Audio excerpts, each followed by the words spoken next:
Subscribe now and press the bell icon. Never miss an update. Hey everyone, welcome to my channel physics by Saurabh sir. लेके आ गया हूँ आज एक और वीडियो। टॉपिक का नाम है इक्वी पोटेंशियल सरफेस। तो देखते हैं यार ये क्या होता है इक्वी पोटेंशियल सरफेस और क्या क्या होती है इसकी प्रॉपर्टीज। तो यार चलो शुरू करते हैं।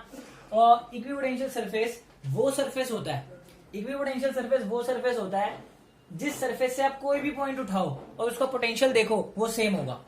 एक बार फिर से, इक्वी पोटेंशियल सरफेस वो सरफेस होता है जिस उस सरफेस से आप कोई भी पॉइंट उठाओ और उसका पोटेंशियल देखो, सबका पोटेंशियल सेम होगा। एग्जांपल के तौर पर, बिना एग्जांपल तो चीजें समझ आती नहीं। एग्जांपल के तौर पर आप ये ना, ये वाला जो बोर्ड है इसको एक सरफेस मान लो, ठीक है। और मान लो मैं यहाँ से एक पॉइंट उठाता हूँ, इसी सरफेस से यहाँ से एक पॉइंट उठाता हूँ, यहाँ से मतलब मैं इस सरफेस पर कोई भी पॉइंट उठाऊं और मान लो सबका पोटेंशियल 10 वोल्ट आ रहा है। एग्जाम्पल के तौर पर मैंने कोई भी पॉइंट उठाया अपने व्हाइट बोर्ड से और उसका पोटेंशियल चेक किया तो भैया 10 वोल्ट, इधर भी 10 वोल्ट, इधर भी 10 वोल्ट, इधर भी, मतलब कोई भी मैंने पॉइंट उठाया और मुझे मिल रहा है 10 वोल्ट, मतलब सेम मिल रहा है। तो इस टाइप के सरफेस को मैं क्या बोलूंगा, इक्वी पोटेंशियल सरफेस। देखो दो वर्ड से मिलके बन रहा है ना, इक्वी और पोटेंशियल। इक्वी का मतलब इक्वल, पोटेंशियल। तो यानी ये वो सरफेस होता है कि जिस सरफेस पे आप कोई भी पॉइंट उठा लो, ठीक है, उसका पोटेंशियल आपको क्या मिलने वाला है, सेम मिलने वाला है। तो ऐसे सरफेस को हम क्या बोलते हैं, इक्वी पोटेंशियल सरफेस। नाम से समझ आ गया होगा, इक्वी मतलब इक्वल पोटेंशियल सरफेस, ठीक है। तो जैसा कि मैंने आपको समझाया कि अगर मैं इसको अपना इक्वी पोटेंशियल सरफेस मान लूं तो इसके हर पॉइंट पर पोटेंशियल क्या होगा, सेम होगा। Let's say 10 volt. तो ये मेरा इक्वी पोटेंशियल सरफेस माना जाएगा, ठीक है। तो यार डिफाइन कर लो क्या होता है equi potential surface. Equi potential surface it is the locus of all those points, it is the locus of all those points which are at the same potential, which are at the same potential, which are at the same potential। देखो locus का क्या मतलब होता है, locus का मतलब होता है कलेक्शन ऑफ पॉइंट्स, ठीक है ना। तो कलेक्शन ऑफ पॉइंट्स को लोकस कहते हैं। तो उन कलेक्शन ऑफ पॉइंट से जो सरफेस बनता है उसे हम इक्विपोटेंशियल सरफेस कहते हैं। तो बेसिकली क्लियर हो गया, वो कोई बड़ी बात है नहीं। सब पोटेंशियल का सरफेस, पोटेंशियल सेम होगा पॉइंट्स का, तो इक्विपोटेंशियल सरफेस है, तो कोई बड़ी बात नहीं है। मेन अब चलते हैं इसकी इक्विपोटेंशियल सरफेस की प्रॉपर्टीज पर। तो फर्स्ट प्रॉपर्टीज की पढ़ते हैं हम, क्या होती है इसकी फर्स्ट प्रॉपर्टी। तो इसकी पहली प्रॉपर्टी ये कहती है कि अगर आप इक्विपोटेंशियल सरफेस के ऊपर कोई चार्ज मूव करवाते हो तो आपको कोई भी वर्क करना नहीं पड़ेगा। एक बार फिर से समझ लेते हैं। अगर मुझे इक्विपोटेंशियल सरफेस पर कोई चार्ज मूव करवाना है एक पॉइंट से दूसरे पॉइंट पर, लेट्स से ये जो मैंने पॉइंट लिया हुआ है, एक पॉइंट से दूसरे पॉइंट पर अगर मुझे कोई चार्ज मूव करवाना है तो मुझे वर्क नहीं करना पड़ेगा। The work done will be 0, ठीक है ना, वर्क डन विल बी 0। अब सवाल है ऐसा क्यों, ठीक है ना। प्रॉपर्टी लिख तो दी, अच्छी बात है, थोड़ा समझ में लेते ना ऐसा क्यों हो रहा है। बड़ा ही सिंपल है। हम जब हमने सेकंड चैप्टर शुरू किया है, हमने ज्यादातर एक ही फॉर्मूले पे बात की है कि जो हमारा वर्क डन होता है वो होता है चार्ज इंटू पोटेंशियल डिफरेंस। तो वर्क डन का फॉर्मूला क्या होता है, चार्ज इंटू पोटेंशियल डिफरेंस। तो चार्ज क्या है, ये जिस चार्ज को मैं घुमा रहा हूं, ठीक है ना। तो मान लो मैं ये V1 है और ये V2 है और मैंने इसी को समझना, ये जो मेरा बोर्ड है इसी को ही पोटेंशियल सरफेस समझना हमारे लेक्चर के एंड तक, ठीक है। तो अगर मैं इक्वी पोटेंशियल सरफेस के ऊपर चार्ज को यहां से यहां लेकर गया, ठीक है, तो फॉर्मूला क्या लगाऊंगा, work done equal to charge into potential difference. तो जैसा कि मैंने अभी बताया कि V1 का पोटेंशियल भी V है और V2 का भी पोटेंशियल V है, क्योंकि ये इक्वी पोटेंशियल सरफेस है तो क्या पोटेंशियल डिफरेंस 0 नहीं हो जाएगा। मान लो 10 वोल्ट 10 वोल्ट, 10 में से 10 गया 0, क्योंकि तो पोटेंशियल डिफरेंस होता है। तो जब पोटेंशियल डिफरेंस ही नहीं होगा तो वर्क डन तो 0। तो भैया वर्क डन क्या हो गया हमारा, 0। तो कोई भी वर्क करने की जरूरत हम लोगों को नहीं पड़ेगी, ठीक है। तो सिंपल सा था यार, फॉर्मूला लगाया, इक्वी पोटेंशियल सरफेस है, पोटेंशियल डिफरेंस है नहीं तो 0, ठीक है। ध्यान रखना पोटेंशियल डिफरेंस 0 होता है, पोटेंशियल 0 नहीं है। पोटेंशियल 0 हो सकता है, पोटेंशियल कांस्टेंट बोलना है, ठीक है ना। Potential will be constant, potential difference will be 0, okay. चलो बहुत अच्छी बात है यार, ये तो सिंपल सी प्रॉपर्टी थी जो आपने लिख ली। तो ये हमारी प्रॉपर्टी नंबर 1 थी, ठीक है। तो इक्वी पोटेंशियल सरफेस पे चार्ज को मूव करवाओगे तो कोई भी वर्क करना नहीं पड़ेगा। क्यों नहीं करना पड़ेगा, फॉर्मूले से समझ आप लोगों को आ गया होगा। तो अगर आप लिखना चाहो तो लिख सकते हो, work done by external agent. पहली प्रॉपर्टी के बारे में हम बात कर रहे हैं, work done by external agent in taking a test charge from one point to another point, from one point to another point on equipotential surface is zero. On equipotential surface is zero. ठीक है, equipotential surface पे कोई भी work करना नहीं पड़ेगा. चलो second पे चलते हैं. सेकंड प्रॉपर्टी क्या कहती है? सेकंड प्रॉपर्टी कहती है कि जो इलेक्ट्रिक फील्ड, आप जानते हो ना electric field intensity, first chapter से पढ़ते आ रहे हैं. Electric field intensity equipotential surface के परपेंडिकुलर होती है हमेशा. क्या बोल दिया मैंने? मैं ये कह रहा हूं कि जो इलेक्ट्रिक फील्ड इंटेंसिटी होगी वो हमेशा इक्विपोटेंशियल सरफेस के परपेंडिकुलर होगी. तो अगर मान लो ये मेरा इक्विपोटेंशियल सरफेस है, या तो इलेक्ट्रिक फील्ड इधर होगी आपकी तरफ, या इसके पीछे की तरफ राइट एंगल पर होगी. ठीक है, तो ये ध्यान रख लो, लिख लो इस पॉइंट को. Electric field intensity is always at right angle. Electric field intensity is always at right angle to the equipotential surface. Equipotential surface की हमेशा राइट एंगल होगी. अब सवाल उठता है ऐसा क्यों? तो ऐसा क्यों? अगेन सपोज करो मैं इलेक्ट्रिक फील्ड को, समझ लो मैं इलेक्ट्रिक फील्ड को एट एन एंगल थीटा ले लेता हूं. ठीक है ना, कोई भी एंगल ले लेता हूं क्योंकि मुझे तो प्रूव करना है कि वो राइट एंगल पे है. तो मैंने बोल दिया कि मेरी electric field at any angle theta है. तो electric field at any angle theta with equipotential surface, with equipotential surface. तो मैंने कंसीडर कर लिया कि मेरी इलेक्ट्रिक फील्ड जो है एट एनी एंगल थीटा है. ठीक है, any angle theta with equipotential surface. तो ये मान लो हमारा इक्विपोटेंशियल सरफेस है. ठीक है, और ये इसकी इलेक्ट्रिक फील्ड मैंने ले ली एट एन एंगल थीटा. किसी भी एंगल मैंने थीटा पर ले ली, कुछ भी दिक्कत नहीं है ना. तो मैंने थीटा एंगल पे ले ली. ठीक है, अब एक काम करा मैंने एक चार्ज को यहां से उठाया और इस चार्ज को यहां पर ले गया. इस चार्ज को यहां से उठाया और यहां पर ले गया. तो डिस्प्लेसमेंट किस डायरेक्शन में हो रही है? इस डायरेक्शन में हो रही है. लेट्स से इस डिस्प्लेसमेंट इज डी. ठीक है, तो वर्क डन का फॉर्मूला बताओ यार, क्या होता है? Work done equal to force F dot D. बहुत अच्छी बात है. अब ये क्या होता है? Work done equal to F का मैग्नीट्यूड डी का मैग्नीट्यूड कॉस थीटा. तो थीटा एफ की वैल्यू यहां पर पुट करनी है क्यू ई. आप जानते हो फोर्स की वैल्यू क्या होती है? F equal to Q E होता है. And what is theta? Theta is the angle between E and Q. और ई एंड डी डिस्प्लेसमेंट में और इलेक्ट्रिक फील्ड में कितना एंगल है? थीटा एंगल है. तो जैसा आप देख रहे हो हमारे पास आ गया क्यूईडी कॉस थीटा. अब आपने अभी पहली प्रॉपर्टी पढ़ी है कि इक्विपोटेंशियल सरफेस पर वर्क कितना होता है? जीरो होता है. ठीक है, तो जीरो हो गया. तो कॉस थीटा जीरो के बराबर.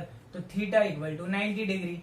तो इसका मतलब क्या है? इलेक्ट्रिक फील्ड और डिस्प्लेसमेंट में एंगल कितना है? 90 डिग्री. तो डिस्प्लेसमेंट हो कहां रही है? डिस्प्लेसमेंट इक्विपोटेंशियल सरफेस पे ही हो रही है. तो यानी अगर मैं एंगल को ऐसा बोल दूं कि this is the angle between electric field and equipotential surface, क्योंकि हम चल तो इक्विपोटेंशियल सरफेस पे ही रहे ना. अगर मान लो मैं ऐसे डिस्प्लेसमेंट ले लूं तो ये डिस्प्लेसमेंट डी इधर हुई, और ये अगर मैं इसको इक्विपोटेंशियल सरफेस मान भी लूं तो डिस्प्लेसमेंट इक्विपोटेंशियल सरफेस पे ही तो हुई. तो theta between E and equipotential surface, और थीटा कितना आ गया? 90. So the angle between electric field and equipotential surface will be 90. ठीक है, तो इलेक्ट्रिक फील्ड और इक्विपोटेंशियल सरफेस में एंगल 90 डिग्री होता है. ये हमने आसानी से प्रूव कर दिया. इक्विपोटेंशियल सरफेस के ऊपर चार्ज को मूव करवाना, डिस्प्लेसमेंट की डायरेक्शन ले लेना, ई को थीटा एंगल पे ले लेना. वर्क डन का फॉर्मूला 11वीं कक्षा से लगा रहे हो, कोई भी नई बात नहीं है. एफ की value Q E, theta is the angle between E and displacement, और you can say electric field theta is the angle between electric field and equipotential surface, क्योंकि डिस्प्लेसमेंट इक्विपोटेंशियल सरफेस पे ही हो रही है. आ गया सिंपल. Theta is 90. ठीक है, तो यार ये देखो दो प्रॉपर्टी हमने समझ भी ली और क्या होता है वो हमने देख लिया. तो ध्यान रखना, electric field intensity is always at right angle to the equipotential surface. अगर इलेक्ट्रिक फील्ड ऐसे जा रही है, तो इक्विपोटेंशियल सरफेस कैसा होगा? ऐसा होगा. देखो ये सरफेस होगा इक्विपोटेंशियल सरफेस, इलेक्ट्रिक फील्ड ऐसी होगी. ठीक है, अगर इलेक्ट्रिक फील्ड ऐसे जा रही है तो इक्विपोटेंशियल सरफेस ऐसा होगा. ठीक है, अगर इलेक्ट्रिक फील्ड ऐसे जा रही है तो इक्विपोटेंशियल सरफेस ऐसा होगा, बिकॉज राइट एंगल पे होगा. ठीक है, दूसरी भाषा में बोलूं, अगर इलेक्ट्रिक फील्ड एक्स एक्सिस पे है, तो इक्विपोटेंशियल सरफेस कहां होगा? इलेक्ट्रिक इक्विपोटेंशियल सरफेस कहां होगा? अगर इलेक्ट्रिक फील्ड एक्स एक्सिस पे है तो एक्स का परपेंडिकुलर कौन सा प्लेन होता है? वाई जेड प्लेन होता है। एक्स का परपेंडिकुलर कौन सा प्लेन होता है? वाई जेड प्लेन होता है। अगर इलेक्ट्रिक फील्ड वाई एक्सिस पे है तो कौन सा होगा equipotential surface? X Z plane. अगर हमारी जेड एक्सिस पे इलेक्ट्रिक फील्ड है तो इक्विपोटेंशियल सरफेस कहां होगा? X Y plane. ठीक है ना? तो इस तरीके से एक नंबर का सवाल आपसे पूछ सकता है कि अगर इलेक्ट्रिक फील्ड इस डायरेक्शन में है तो इक्विपोटेंशियल सरफेस कौन से एक्सिस पे होगा, कौन सा प्लेन होगा? तो आपको बताना है कि कौन से प्लेन होगा हमारा, वाई जेड एक्स जेड जो भी है अकॉर्डिंग टू इलेक्ट्रिक फील्ड। ठीक है, कॉन्सेप्ट इंपॉर्टेंट है, बहुत काम आएगा भी आगे। ठीक है, तो चलो थर्ड प्रॉपर्टी पे चलते हैं, फटाफट नोट कर लो यार, मैं रब कर देता हूँ। हाँ, तो हम थर्ड प्रॉपर्टी को देख लेते हैं। थर्ड प्रॉपर्टी क्या कहती है? Equipotential surface can never intersect each other. Equipotential surface can never intersect each other. ठीक है, क्यों इंटरसेक्ट नहीं कर सकते इक्विपोटेंशियल सरफेस?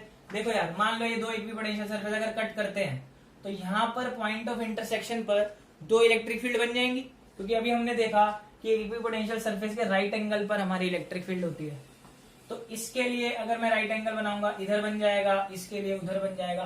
तो एक पॉइंट पर दो इलेक्ट्रिक फील्ड पॉसिबल नहीं है यार, ये पहले भी पढ़ चुके हो, दो electric field lines never intersect. तो वहां पर तो इलेक्ट्रिक फील्ड की जो दो डायरेक्शन बन जाएगी यहाँ पर, क्योंकि इलेक्ट्रिक फील्ड क्या है? राइट एंगल पे है, तो इस पॉइंट पे दो राइट एंगल इलेक्ट्रिक फील्ड बन जाएंगे, तो पॉसिबल नहीं है, डायरेक्शन तो एक ही होती है। अब हम चलते हैं हमारी फोर्थ प्रॉपर्टी पर, जो बहुत ज्यादा इंपॉर्टेंट है और उसका बहुत यूज भी है। Equipotential surface lies close to each other. Equipotential surface lies close to each other when electric field is strong. When electric field is strong and they lie far apart when electric field is weak.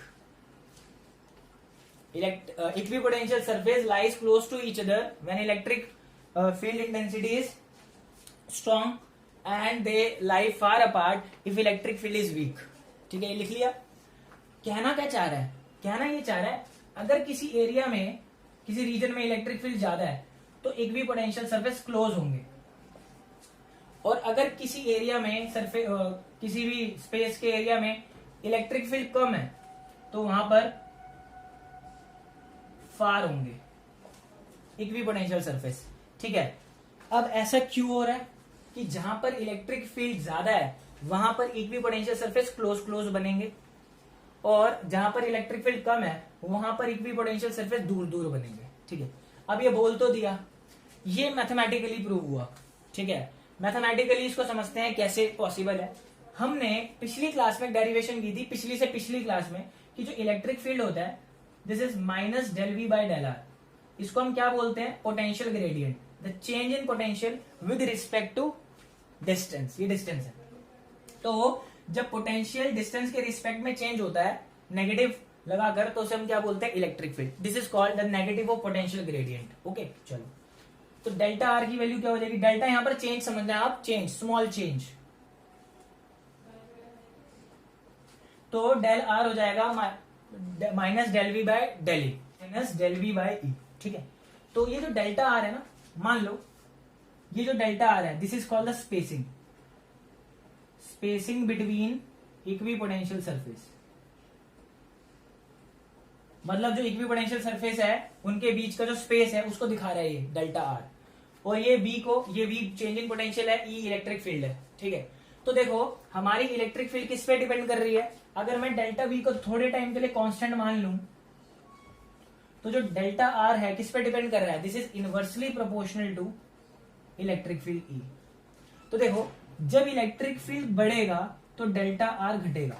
तो देखो जहां पर electric field ज्यादा होगी वहां पे distance छोटा होगा।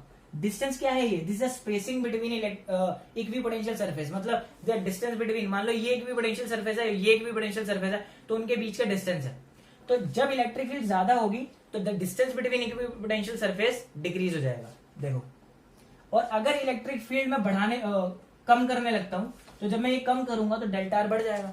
तो यानी जब इलेक्ट्रिक फील्ड कम होगी तो इनके बीच का डिस्टेंस बढ़ जाएगा और इक्विपोटेंशियल सरफेस दूर हो जाएंगे। वही पॉइंट वो बोल रहा है, अगर इलेक्ट्रिक फील्ड ज्यादा है तो इक्विपोटेंशियल सरफेस क्लोज होगा, इलेक्ट्रिक फील्ड कम है तो फार होगा। बस यही तो कह रहा हूं मैं। तो ये चीज कहां से लिखी है? वो चीज इसी फॉर्मूले से लिखी है। तो डेल्टा आर वही स्पेस बिटवीन देम। तो delta R inversely proportional to E है, ई बढ़ेगा डेल्टा आर घटेगा। तो इलेक्ट्रिक फील्ड ज्यादा तो जो स्पेसिंग कम तो पास पास आ जाएंगे वो। इलेक्ट्रिक फील्ड कम होगा तो डेल्टा आर ज्यादा तो दूर दूर चले जाएंगे, इक्विपोटेंशियल सरफेस ये होता है। तो ध्यान रखना, इलेक्ट्रिक फील्ड जिस रीजन में ज्यादा होगी इक्विपोटेंशियल सरफेस वहां पास पास होंगे, ठीक है ना। जैसे 10 इक्विपोटेंशियल सरफेस है वहां पर, तो 10 के 10 पास पास होंगे, 1 2 3 4 5 6 7 8 9 10 पास पास। और अगर इलेक्ट्रिक फील्ड कम है तो वो 10 इक्विपोटेंशियल सरफेस दूर दूर होंगे।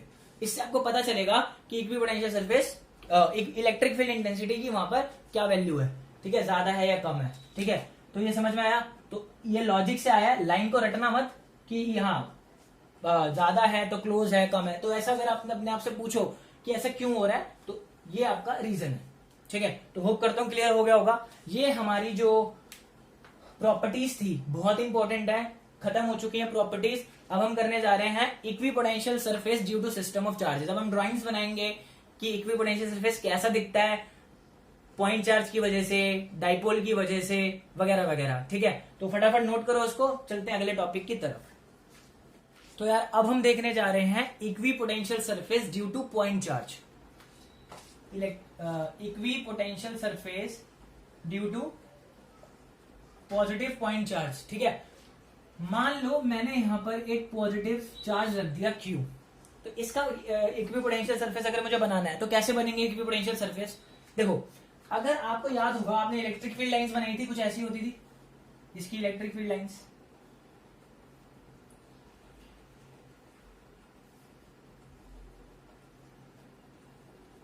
तो जैसा कि आप देख रहे होगे, जब चार्ज के पास है फील्ड लाइंस तो पास पास है इलेक्ट्रिक फील्ड लाइंस, तो यानी इलेक्ट्रिक फील्ड इंटेंसिटी ज्यादा है जब हम चार्ज के पास हैं। जैसे जैसे हम दूर जा रहे हैं इलेक्ट्रिक फील्ड घटती जा रही है। तो यानी इक्विपोटेंशियल सरफेस कैसे बनेंगे, जब चार्ज के पास बनेंगे तो इलेक्ट्रिक इक्विपोटेंशियल सरफेस पास पास बनेंगे। लेकिन जैसे जैसे हम दूर इक्विपोटेंशियल सरफेस बनाएंगे तो उनकी स्पेसिंग भी बढ़ती चली जाएगी, ठीक है। अभी हमने लास्ट प्रॉपर्टी में सीखा था, जहां पर इलेक्ट्रिक फील्ड ज्यादा होती है वहां इक्विपोटेंशियल सरफेस क्लोज क्लोज होता है, ठीक है। तो यहां पर इलेक्ट्रिक फील्ड ज्यादा है और जैसे जैसे डिस्टेंस बढ़ता जाएगा इलेक्ट्रिक फील्ड कम होती जाएगी, तो हम उसके अकॉर्डिंग इक्विपोटेंशियल सरफेस बनाएंगे। लेकिन सवाल यह है कि इसका इक्विपोटेंशियल सरफेस कैसा होगा, उसकी शेप कैसी होगी। सपोज करो मैं यहां एक पॉइंट लेता हूं, इसकी वजह से यहां पोटेंशियल क्या होगा, के क्यू बाय आर, यही पढ़ा हमने 1/4πε0 क्यू बाय आर, पिछली वीडियो में ड्राइव किया था, फर्स्ट वीडियो में। अगर मैं सेम डिस्टेंस आर डिस्टेंस पे यहां पॉइंट ले लूं, सेम डिस्टेंस पे यहां पॉइंट ले लूं, सेम डिस्टेंस पे यहां पॉइंट ले लूं, आर डिस्टेंस पे ले लिया मैंने, तो क्या इन सब पॉइंट पर पोटेंशियल सेम होगा, क्योंकि डिस्टेंस पे डिपेंड कर रहा है, डिस्टेंस मैंने सबका सेम लिया। तो यानी इन सब पॉइंट पर हमारा जो पोटेंशियल है वो सेम है। तो जब मैं इन सब पॉइंट्स को मिला दूंगा, ठीक है, तो अब आप एक सरफेस बनेगा। अब इस सरफेस पे देखो क्या सब पॉइंट पर पोटेंशियल सेम है, ऑफ कोर्स सेम है। हमारा पोटेंशियल सिर्फ डिस्टेंस पे डिपेंड कर रहा है और डिस्टेंस सबका सेम है। तो यानी इस सरफेस के ऊपर आप किसी भी पॉइंट पर चेक करो तो पोटेंशियल सेम है। तो क्या ये इक्विपोटेंशियल सरफेस है? Yes, this is equipotential surface, ठीक है। तो ये कैसा है, ये स्फेरिकल है, स्फेरिकल है, ठीक है। तो आपको ये पता चल गया कि पॉइंट चार्ज की वजह से हमारे इक्विपोटेंशियल सरफेस कैसे होते हैं, स्फेरिकल होते हैं। और वो देख लिया क्यों होते हैं। अब ऐसे ही अगर मैं एक और डिस्टेंस डिफाइन करूं और यहाँ पे पॉइंट लेता जाऊं तो एक और स्फीयर बनेगा, मैं जितना दूर लेता जाऊंगा एक और स्फीयर बनता चला जाएगा। तो यानी इक्विपोटेंशियल सरफेस कैसे हैं, स्फेरिकल है, ठीक है, अच्छी बात है, स्फेरिकल है। तो अब बनेंगे कैसे, देखो जब हम पास हैं तो इक्विपोटेंशियल सरफेस ऐसे बनेंगे, जब हम पास हैं तो पास पास बनाने हैं आपको, ठीक है, एक ही हो गया। अब हम जैसे जैसे दूर जाते जा रहे थे, तो स्पेसिंग इतनी थी, अब ये स्पेसिंग थोड़ी बढ़ गई, अब हम स्पेसिंग और बढ़ा देंगे, ठीक है। अब हम और दूर जा रहे हैं तो इलेक्ट्रिक फील्ड कम हो रही है, तो जब इलेक्ट्रिक फील्ड कम होगी तो मैंने बताया था इक्विपोटेंशियल सरफेस और दूर हो जाएंगे। तो अब ये डिस्टेंस इतना है तो और बड़ा ले लो, तो ये बाहर आ जाएगा। तो आप समझ गए, और स्फेरिकल हो जाएगा। अगर आप और दूर जाते हो तो ये डिस्टेंस जितना लिया था उससे थोड़ा और ज्यादा ले लो, तो और ऐसे आप स्फेरिकल बनाते चले जाओ, ठीक है। तो लॉजिक समझ रहे हो, जो फोर्थ प्रॉपर्टी हमने पढ़ी और ये जो फॉर्मूला हमने पढ़ा del R equal to minus del V by E, इससे आपको पता चल गया होगा कि इलेक्ट्रिक फील्ड जहां जहां कम हो जाएगी वहां पर स्पेसिंग आपको बढ़ानी पड़ेगी। ठीक है, तो जैसे जैसे इलेक्ट्रिक फील्ड कम होती जा रही है आगे मैं स्पेसिंग को बढ़ाता जा रहा हूं। ठीक है, इससे आपको ये पता चलेगा कि इलेक्ट्रिक फील्ड कम होता जा रहा है। दूसरा आप देखोगे इस फिगर में साफ दिख रहा है कि इलेक्ट्रिक फील्ड परपेंडिकुलर है हमारे इक्विपोटेंशियल सरफेसेस की। ठीक है, तो हमारी सारी बातें क्लियर हो रही हैं जो हमने प्रॉपर्टीज में पढ़ी है थ्रू दिस डायग्राम्स। ठीक है, तो इसी एक ही फिगर में आप इलेक्ट्रिक फील्ड की लाइंस भी देख रहे हो और हमारा इक्विपोटेंशियल सरफेस भी देख रहे हो। अब आपको होप करता हूं स्पेसिंग समझ में आ गई होगी कि हम अलग अलग स्पेस क्यों लेते हैं, बराबर डिस्टेंस पे क्यों नहीं बना रहे, रीजन हमारा यही है। ठीक है, तो चलो ये तो हमारा पहला था कि equipotential surface due to point charge. अब हमारा जो दूसरा टॉपिक है, तो यार अब हम जो नेक्स्ट इक्विपोटेंशियल सरफेस बनाएंगे वो हम बनाएंगे डाइपोल के लिए। तो सेकंड नंबर है, पहले हमने पॉइंट चार्ज का बनाया, अब हम बनाएंगे डाइपोल के लिए। तो यार डाइपोल में क्या होता है, हमारे पास दो इक्वल चार्जेस होंगे जिनका मैग्नीट्यूड अपोजिट होगा। तो अगर आपने नोटिस किया होगा हमने इलेक्ट्रिक फील्ड लाइंस ड्रॉ की थी इसकी, तो positive to negative, positive to negative,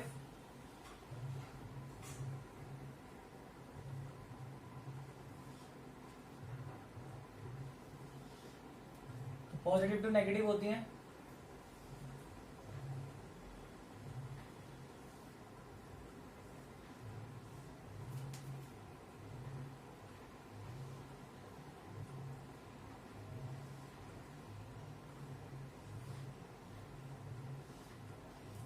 तो पॉजिटिव टू नेगेटिव, देखो पॉजिटिव से निकलता है, नेगेटिव में वो टर्मिनेट होता है इलेक्ट्रिक फील्ड लाइन। तो अब हम जानते हैं इक्विपोटेंशियल सरफेस जो होते हैं हमारे, वो इलेक्ट्रिक फील्ड लाइंस के राइट एंगल पर होते हैं। आप जानते हो ये बात। तो यार ध्यान से देखो, इस रीजन में जो इन चार्जेस के बीच में जो रीजन है, उन रीजन में हमारी जो इलेक्ट्रिक फील्ड लाइंस है वो क्लोज है और ज्यादा है। इलेक्ट्रिक फील्ड लाइंस की डेंसिटी ज्यादा है और इस तरफ इलेक्ट्रिक फील्ड लाइन की डेंसिटी कम है एज कंपेयर टू दिस।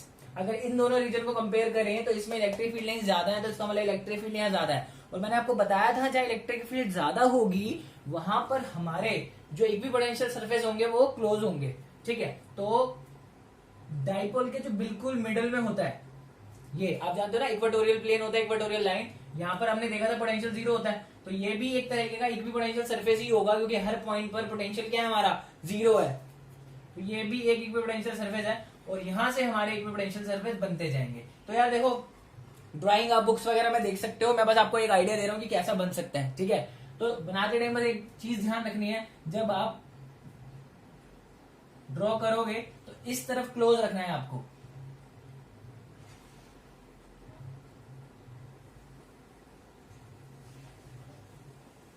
ताकि आपको दिखे कि इस तरफ इलेक्ट्रिक फील्ड इंटेंसिटी ज्यादा है। ठीक है, तो ये आइडिया आपको मिलेगा, आप बुक्स में देखोगे तो आपको काफी क्लियर आइडिया मिल जाएगा कि कैसा हमारी फिगर होगी। ठीक है, तो अब ये आगे सर्कल जाएगा नहीं, तो इसको मैं सिर्फ ऐसे ही बना देता हूं। सिमिलरली जैसे मैंने यहां बनाया, हमें यहां पे भी ड्रॉ करना है और इस तरफ क्लोज रखना है।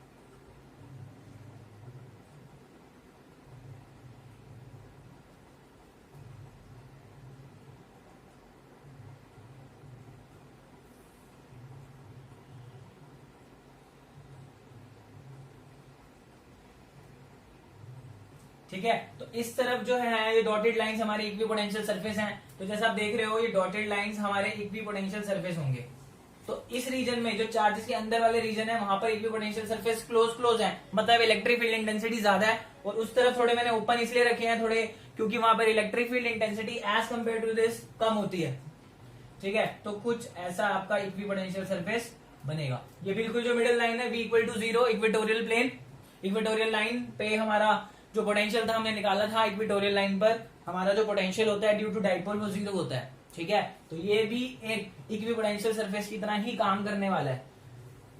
तो डाइपोल की वजह से हमारा जो इक्विपोटेंशियल सरफेस है कुछ ऐसे दिखते हैं। जो ये लाइंस बनाई हैं वो इलेक्ट्रिक फील्ड लाइंस हैं और ये जो डॉटेड लाइंस है ये आपको देंगी इक्विपोटेंशियल सरफेस। ठीक है, तो होप करता हूं क्लियर हो गया होगा। बुक्स में देखना और अच्छा आइडिया मिल जाएगा। कॉन्सेप्ट पे फोकस करना, क्लोज बनानी है वहां पर जहां फील्ड ज्यादा होगा। ठीक है, होप करता हूं क्लियर हो गया होगा। अब हम चलते हैं अपने नेक्स्ट थर्ड वाले की तरफ।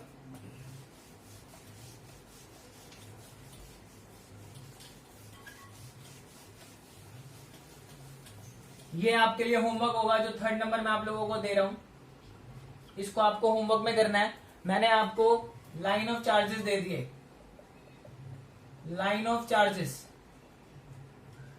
ये लाइन ऑफ चार्जेस का इक्विपोटेंशियल सरफेस कैसा होगा ये आपको बनाना है। इसकी इलेक्ट्रिक, मैं आपको हिंट दे देता हूं, इसकी इलेक्ट्रिक फील्ड कुछ ऐसी होने वाली है, अवे होती है इससे, और हमने इसका गॉसियन सरफेस बना के डेरिवेशन भी की हुई है। इलेक्ट्रिक फील्ड की डायरेक्शन अगर ऐसी है तो आपको ये काम खुद करना है कि इक्विपोटेंशियल सरफेस कैसे बनेंगे। आप जानते हो इलेक्ट्रिक फील्ड के राइट एंगल पे होते हैं हमारे इक्विपोटेंशियल सरफेस, तो आपको खुद बनाकर देखना है और मुझे कमेंट में बताना है कि इनके जो इक्विपोटेंशियल सरफेस बनेंगे वो कैसे होंगे, उनकी शेप कैसी होगी, ये आप लोगों को मुझे बताना है। तो ये आपके लिए होमवर्क है। तो जो थर्ड पार्ट है ये आपके लिए होमवर्क है, ठीक है। अब हम चलते हैं अपने फोर्थ पार्ट पर, ठीक है, जो है uniform electric field. Important topic है यूनिफॉर्म इलेक्ट्रिक फील्ड। अगर आपके पास कोई यूनिफॉर्म इलेक्ट्रिक फील्ड है और उसके लिए आपको इक्विपोटेंशियल सरफेस ड्रॉ करना है तो कैसे करेंगे। तो देखो हमने यूनिफॉर्म इलेक्ट्रिक फील्ड बनानी सीखी थी, कुछ ऐसी होती थी, ठीक है ना। और मैं कहता था उसके बीच में स्पेसिंग जो है इक्वल है, ठीक है, डिस्टेंस इनके बीच में इक्वल है। अब मैं ये कहता हूं कि इसका इक्विपोटेंशियल सरफेस कैसा होगा। तो मैंने आपको सिखाया था कि अगर इलेक्ट्रिक फील्ड ऐसे जा रही है, ये इलेक्ट्रिक फील्ड लाइन इधर जा रही है, तो इक्विपोटेंशियल सरफेस ऐसा होगा राइट एंगल पे। तो ये मेरा हाथ जो है वो इक्विपोटेंशियल सरफेस है ये, और ये इलेक्ट्रिक फील्ड। अगर इलेक्ट्रिक फील्ड ऐसी है तो इक्विपोटेंशियल सरफेस ऐसा होगा, इलेक्ट्रिक फील्ड ऐसी है तो इक्विपोटेंशियल सरफेस ऐसा होगा, ठीक है। तो हमेशा राइट एंगल पे लेना है। तो अगर मैं इसके लिए बनाता हूं तो कैसा बनेगा, लाइक दिस, ठीक है ना। अगर इलेक्ट्रिक फील्ड ऐसे है तो एक प्लेन ऐसा होगा, ऐसा, ठीक है ना। तो ये प्लेन मैं ऐसे ही बना रहा हूं, कुछ ऐसे, ठीक है, और कुछ ऐसे, ठीक है। एरो को बाहर ले लेना। तो अगर मैं इनके बीच में डिस्टेंस देखूंगा, अगर मैं ले लेता हूं R1 और ये ले लेता हूं R2, तो R1 will be equal to R2। अगर मैं एक और इक्विपोटेंशियल सरफेस बनाता कुछ ऐसा और ये डिस्टेंस देखता, लेट्स से R3, तो R1 equal to R2 equal to R3 होगा। क्यों ऐसा होगा, क्योंकि आप जानते हो कि एक यूनिफॉर्म इलेक्ट्रिक फील्ड है, इसका मैग्नीट्यूड कांस्टेंट है, ठीक है। ड्यू टू अगर इसका मैग्नीट्यूड कांस्टेंट है तो इक्विपोटेंशियल सरफेस सेम डिस्टेंस पे ही बनने वाले, ठीक है। तो मैग्नीट्यूड सेम होने की वजह से इसके जो इक्विपोटेंशियल सरफेस है वो इक्वल डिस्टेंस पे बन रहे हैं। तो डिस्टेंस में अगर रिलेशन पूछ ले आपसे तो आपको इक्वल लिखना है अगर यूनिफॉर्म इलेक्ट्रिक फील्ड है तो, ठीक है। सपोज अगर हमारी एक्स एक्सिस में इलेक्ट्रिक फील्ड है तो इक्विपोटेंशियल सरफेस जो होगा वो कौन सा प्लेन होगा, वाई जेड प्लेन, क्योंकि आप जानते हो एक्स के परपेंडिकुलर कौन सा प्लेन होता है, वाई जेड। अगर ये एक्स है तो मेरा हाथ वाई जेड है, ठीक है। अगर वाई एक्सिस पे होगा तो एक्स जेड में इक्विपोटेंशियल सरफेस होगा, और अगर जेड एक्सिस होगा तो एक्स वाई मेरा इक्विपोटेंशियल सरफेस होगा, ठीक है। मान लो ये प्लेन एक्स वाई है, चलो चलो इस पे देखते हैं। मान लो ये एक्स है और ये वाई है। आप कॉपी पे ऐसे ही काम करते हो ना, ये एक्स लेते हो और इसको वाई लेते हो, ठीक है। अगर मान लो इलेक्ट्रिक फील्ड ऐसे परपेंडिकुलर दे दी मैंने, तो ध्यान से देखो ये जेड एक्सिस है आपका जो आपकी तरफ आ रहा है, तो इस जेड एक्सिस पे अगर इलेक्ट्रिक फील्ड है तो जेड एक्सिस के परपेंडिकुलर कौन है, ये एक तरीके का एक्स वाई प्लेन ही तो है, तो X Y plane is the answer. तो ऐसे देखना है आपको। तो एक नंबर में पूछ सकता है कि इस एक्सिस पे इलेक्ट्रिक फील्ड है तो हमारा प्लेन इक्विपोटेंशियल सरफेस कौन सा प्लेन होगा, तो आपको ऐसे आंसर दे देना है, ठीक है। रिलेशन पूछ सकता है डिस्टेंस में, तो ये डिस्टेंस इक्वल होगा, ठीक है। अगर ये यूनिफॉर्म ना होकर नॉन यूनिफॉर्म हो जाए, ये यूनिफॉर्म ना होकर नॉन यूनिफॉर्म हो जाए,